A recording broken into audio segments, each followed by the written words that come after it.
Hi guys, ఈరోజైతే నా day చాలా హెల్తీగా స్టార్ట్ అయిందండి with healthy breakfast. Away millets దోశలు.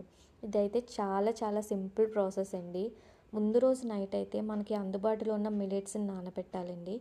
నేనైతే ఇందులో రాగులు, సజ్జలు, సాములు, కొర్రలు, జొన్నలు, మినువులు, పెసలు ఇవన్నీ యాడ్ చేశాను. వీటినైతే పొట్టు పోయేటంత వరకు శుభ్రంగా వాష్ చేసుకోవాలి. పొట్టు అని ఎందుకు అంటున్నానంటే ఇందులో మనం పెసలు, మినువులు యాడ్ చేస్తాం కదా, వాటికి లైట్గా పొట్టు ఉంటుంది. సో అది పోయేటంత వరకు ఇలా వాష్ చేసుకోవాలి. వాష్ చేసుకున్న వీటిని మిక్సీ జార్లోకి ట్రాన్స్ఫర్ చేసుకొని అందులోనే ఒక 4 నుంచి 5 పచ్చిమిర్చి, చిన్న సైజ్ అల్లం ముక్క and 1 spoon of jeera add చేసుకోవాలి. కొంచెం వాటర్ యాడ్ చేసుకొని దోశ బ్యాటర్ లాగా మిక్సీ పట్టాలి.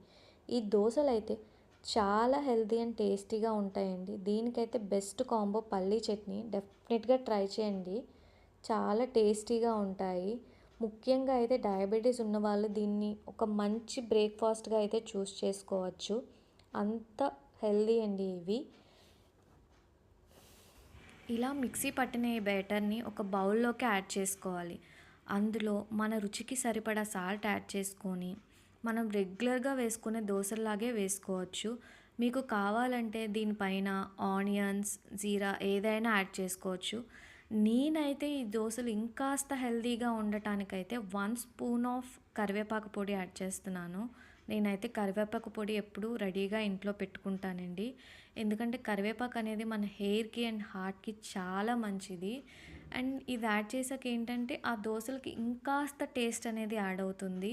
సో డెఫినెట్గా అయితే ఈ దోశలు అయితే ట్రై చేయండి గాయస్, చాలా చాలా బాగుంటాయి. ఐ హోప్ మీ అందరికీ ఈ వీడియో యూస్ అవుతుంది అనుకుంటున్నాను. డెఫినెట్గా అయితే ఈ దోశలు ట్రై చేయండి గాయస్. మీకు ఈ వీడియో నచ్చినట్టయితే లైక్ చేయండి, షేర్ చేయండి అండ్ ఇంకా ఇలాంటి మంచి మంచి హెల్తీ రెసిపీస్ కోసం నా ఛానల్ని అయితే సబ్స్క్రైబ్ చేయండి guys. Thank you, bye bye.